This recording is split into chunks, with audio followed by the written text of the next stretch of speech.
Hi, everybody. This is Courtney Kane Sides. Please tell me who you are and what you do. I just am so super thankful that we connected and you are willing to participate.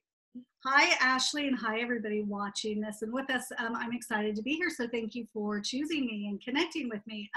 I am an energetic artist, medium, and connect with my clients on things of life, love, relationship, and connecting to their loved ones on the other side.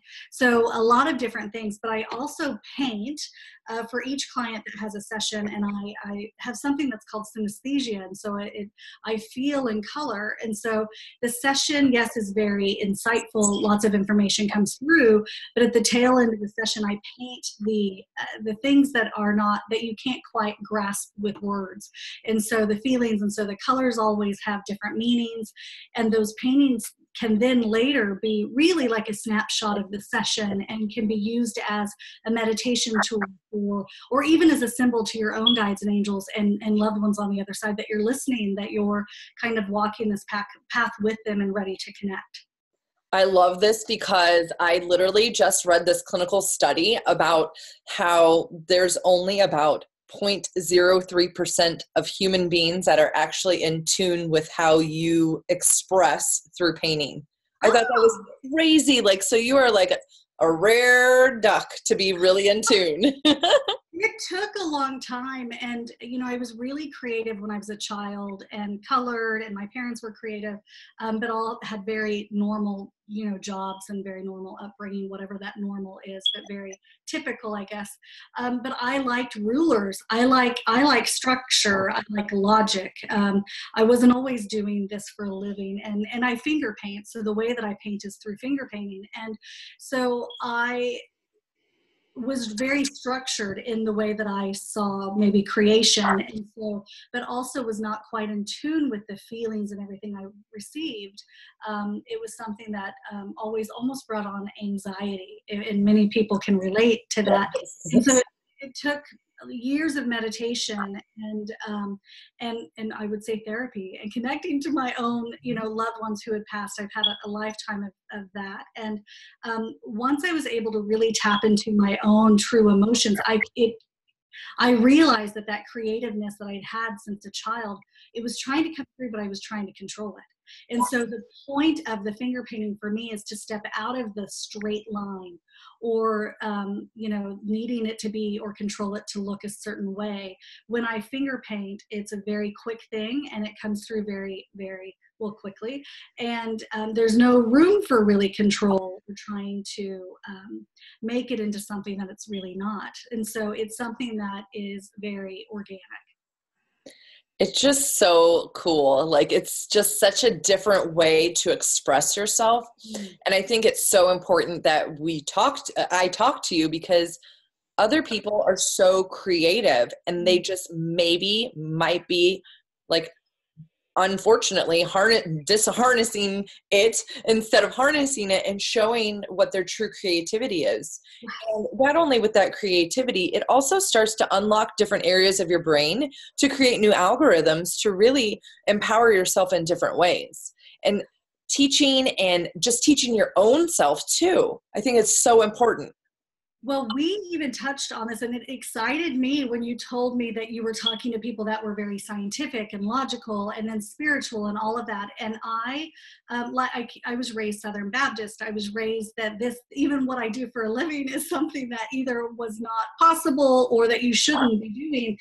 And I like science, I like fact, I like proof. And I do know that a lot of my clients love my sessions because there's an element to it that I say, just refer to it, date it. I date everything. That's my own skeptic's mind. And I do think it's okay for you to think that everybody's full of it until they prove you otherwise. I do think that's okay because I really operate in that same light. Mm-hmm.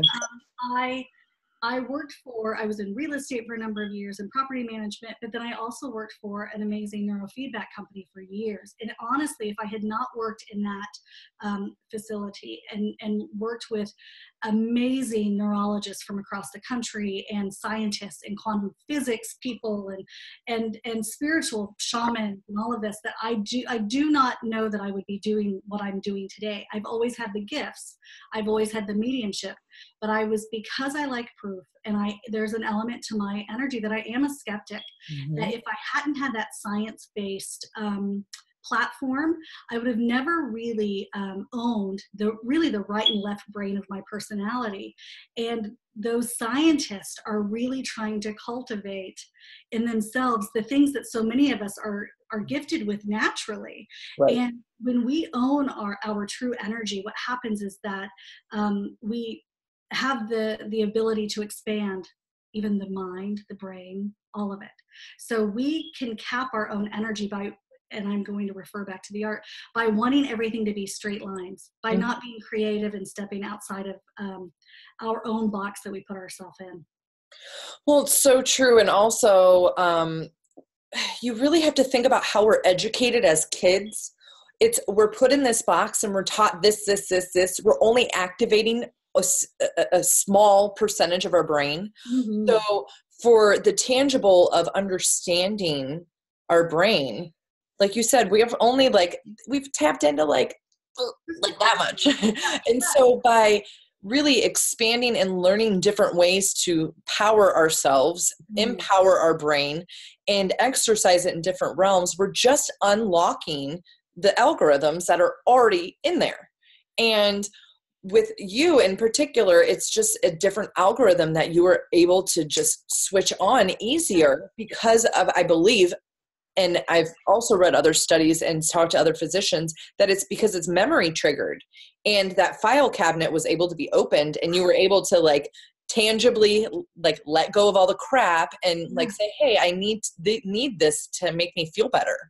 Yes, I think that, and uncovering our own, looking and being strong enough to look at the kind of the cobwebs and the things down below in our psyches or in our energy, and not being afraid of those things, and looking at them, finding out about those things, and kind of bringing those things up to the surface. There's a lot of value in that knowledge. And I am certainly not afraid to look at those things and be honest and truthful. But I can tell you that in a session, my clients, I feel as though the information's already there for them to tap into. I believe we all have these gifts and abilities. And I think that for me, the creative outlet is what led me to really opening that door, or the ownership of it, if you will. And the point of my sessions with a client, or even the paintings, is allows my client to see their energy almost like a mirror. Those paintings act as a mirror. And when the clients have the availability to see their own energy, that's where the either change is made, or aha moments where they can see, oh my gosh, I am really cool, or oh my gosh, there's a lot of healing that can happen, but I'm strong enough to do it. And so it really, for me, gives the client the power to see that you really are unstoppable in whatever it is you want in this life, period. And the connection that we have, even with our loved ones on the other side, is immeasurable. I mean, there can be such beautiful growth when connected to our full potential and full energy, that we understand that this life truly doesn't end when we leave here.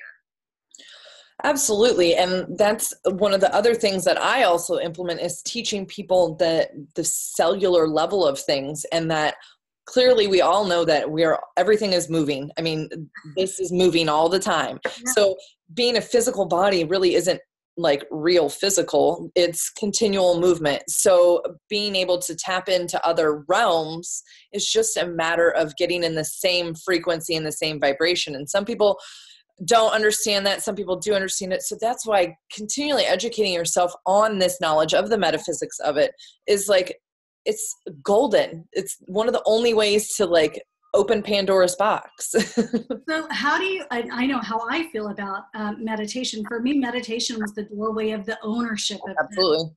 So for me, and if somebody goes and looks back at many of my paintings, many of them have different symbols. I mean, you can get an eye, there's lots of many different things that come through. But it started with the symbol of almost a head and a neck. So if anybody goes and looks, you'll see, that was the original. That was the original. So it was that series of kind of the head loop and the neck and shoulders down. And that is the way I see energy. But I never really knew that concretely until it came to me. And it was actually, I was doing in a neurofeedback session, which is really like meditation times 10. Yeah. And it was through meditation that those symbols started to pop through, and I allowed them to be. I wrote them down. I dated it. I didn't have to know exactly what it meant. Not that I didn't care, but I was in the moment, Right. knowing it would all be uncovered, whatever. And the fact that those symbols then would come through, and then later on top of that, a meaning would come through. The colors all had different meanings, and it all uncovered itself. So when we're in that, you talk about the moving and on a cellular level, when we're in that movingness or that energy, life really unfolds the way it's supposed to. If you had told me 15, 13, however many years ago it was, that I would be doing this today, I would have said you were completely out of your mind crazy. But when we step into it, into that vortex of that cellular level, and we're not pushing it away and just using that ruler to draw those straight lines, we step into that rhythm of life that I see so many people are really aching to be in. There is, I just got goosebumps from head to toe, which is one of the other things that I teach is really listening to your body's signals. And that is a neurological symptom and sign that I was given that some people have goosebumps for different reasons, but I know for myself, I get super freezing and cold when something is about to like come to my brain. And so with that, it's like, there's so many people that want to know this knowledge, but are a little bit afraid of stepping into it. And all I can say is, what do you got to lose? You probably feel like crap and you don't know what's going on with you. So what do you got to lose? Yeah. And a lot of people that I talk to are in this state of either anxiety, depression, all these things. And those are all physical signs and symptoms that your body is telling you, hello, like something ain't right. And you don't need to take medicine for it. You need to unclog your brain. And the way to unclog it, I always say the portal to the next you is meditation. It's the best way that you can get your body in full mental and neurological alignment. You create new vibrations. And I keep talking about algorithms. These new algorithms are opened because you're able to get your vibration of your cells in the same frequency, which then allows your brain to unlock these synapses that have been closed. Synapses are little gates that open and close in the neurons. If they're closed, you can create a new vibration. I always say start with laughter. Even if you're fake laughing, it's creating a new type of vibration for your cells and your synapses to start opening to allow the floodgate to flow. I love that. I got chills as you were saying that. Yeah, you're building new neural nets is what you're doing. I mean, you're repatterning your brain moment to moment. I love that. And I do think that there's something that I do that shifts the energy. And this sounds ridiculous. It sounds so crazy because it's so simple. But I know that it shifts something in me. It's lipstick. How ridiculous is that, right? But I know that I feel better when I do that. So what that does is it takes me up a level. It sounds ridiculous, but it's that. I have a couple of songs or music I play when I notice that I'm tanking a bit. So even just the awareness of the tanking is what it's all about. Totally. And as soon as you get used to recognizing yourself, you'll be able to predict if you're going to start tanking. And then you remove yourself out of that situation, or you change your thought process, or you flip a switch for a new algorithm to occur. And these algorithms, I keep going back to, there are so many algorithms in our brain that it's not even comprehensible at this point in time, like literally billions and billions and billions. And we only use the same ones that we've programmed into our brain since we were a child. So that's why changing your vibration and changing your cells, physical cells vibration by using thoughts creates a new algorithm. Your lipstick, it's skincare. If my skin doesn't look good, I don't wear makeup. This is me, and this is always me. My husband laughed at me. My husband laughed at me. Thank you. A couple years ago, I had mascara on, and he's like, "What's wrong with your eyes?" because I don't wear makeup. And so that's amazing. huge for me. If I don't look good without makeup, it's the confidence. Confidence gives a different vibration and it makes you passionate. I mean, I talk with my hands. If somebody were to tie my hands down, I would be like, "Mrr." I can't talk. I can't talk. No, I'm the same way. I'm the same way. Yeah.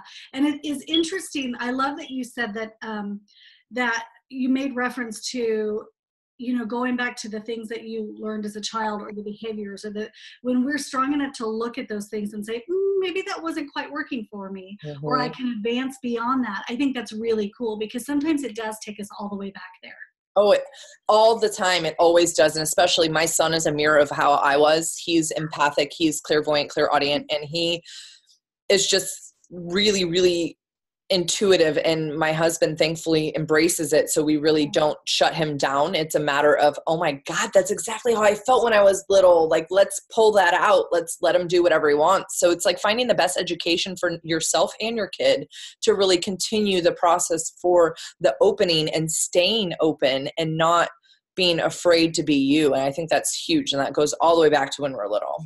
Well, and by loving him through his growth and ownership of his own natural gifts and abilities, oh my gosh, you're loving that little one within you. Oh, yeah. I for years, and my mother had passed when I was 15, and I know that the mediumship part of my ability started then. And I started talking to her through the journaling process. Nobody had ever told me to do that. I dated everything because, again, it's almost that skeptic's mind. I date everything. So I did that through a number of years, had many, many losses. And I not reverted, but I went back to the journaling process in when I started to receive aha moments and where I started to see kind of that magic in the moment. I would go back and I would write, I would call it the I'm Not Crazy book. Okay. Because I was like, I'm a logical girl. You can't make this stuff up. This is crazy. And so my father growing up used to say, Cortney, when the hair on your arms would stand up, you listen to that. Your stomach, when you listen to that, and if you don't feel safe, you get up and you go. He always used it in very more almost a protective way. But he was telling me to listen to my intuition. He was telling me to listen to myself. And through the series of many, many, many years writing and validating my own experiences, I know how I receive. It wasn't something that I had to necessarily learn from anybody else. It was just simply the way that it was. But the skeptic's mind, I have years and years of premonitions that were validated or dreams that had come through. And it really is by honoring those goosebumps, or you said the chills. When you get them, if you need to write those things down, do that. I suggest everybody do that so that you have your own validation. But us doing that as parents for our children, I know you have, do you have one child? 2. I have a 4-month-old too. Oh, God, that's so sweet. We talk we're telepathic with each other. Yeah. I have a 21-year-old. I always say I was a young mom and an old mom. So I have a 21-year-old and a 4-year-old. So I'm 41 now. But both of my girls are very gifted. My youngest has the mediumship stuff. And the other one just too, I think she's more of a skeptic. But for us as parents to write those aha moments or those experiences down and date them for them, I think is the coolest thing ever. Because we are better business people, we're better friends, we trust our energy as a whole. And if we as parents can help our children understand that, to me, there's no better gift. I did something similar to writing down. I created his own email address so he has his own his name as an email address when he was born. And I write little things that he says or does. So he gets it. I mean, he's got an inbox of like 150 things and we write him on his birthday, but at least he can understand like a tangible thing that's going on. Like, this is what you were doing at this age and this is what's going on. And sometimes I'll put pictures in there and just things that he acknowledges. And I think it's super important that we do document things. I know we're all busy. So that's why I did the email address, because I can just email him from my phone when something goes on. And then that way he has that. That is so beautiful and special. And both my parents have passed. Most of my family members have. It's just really my sisters and I now. And there's nothing more loving than to have something either written from our parents or emails, oh my goodness, can you imagine him going through, and you'll be alive forever. You'll be alive forever. Yeah. But can you imagine the gift one day when you're 1,000,002 and you end up passing, right? Mhm. And he's able to have those gifts, Yeah. those That's, messages from his mother. yeah. That's amazing. Well, and I thought it was super cool and super important just because I never wanted to be a mom. And now that I am, I feel like I have to be the best mom for him. So my Oh, parents were really good parents. yeah. And I loved little moments. My mom always was like, loved pictures. I love pictures, but I also, it's digital now, so it's so easy to organize things. But I think that just writing little notes of indications of like, this is awesomeness that's occurring right now. You have to know this when you're older and you're doubting yourself. So That to me is one of the greatest rewards. I think that's amazing you're doing that. thanks. Well, Cortney, please, please, please let everybody know where they can find you, because I could talk to you for like a couple more hours. I know we could do this forever. You can find me, of course, I'm on Instagram and Facebook and all of those good things under Cortney Kane Sides, and that's Cortney with no U, so CORTNEY KANESIDES, and the website is CourtneyKane.com, so CORTNEYKANE.com, so you can find me there. Thank you for having me. It's so Absolutely. precious, and I so appreciate it, and I appreciate everybody watching. Awesome. Thank you so much. You're so welcome.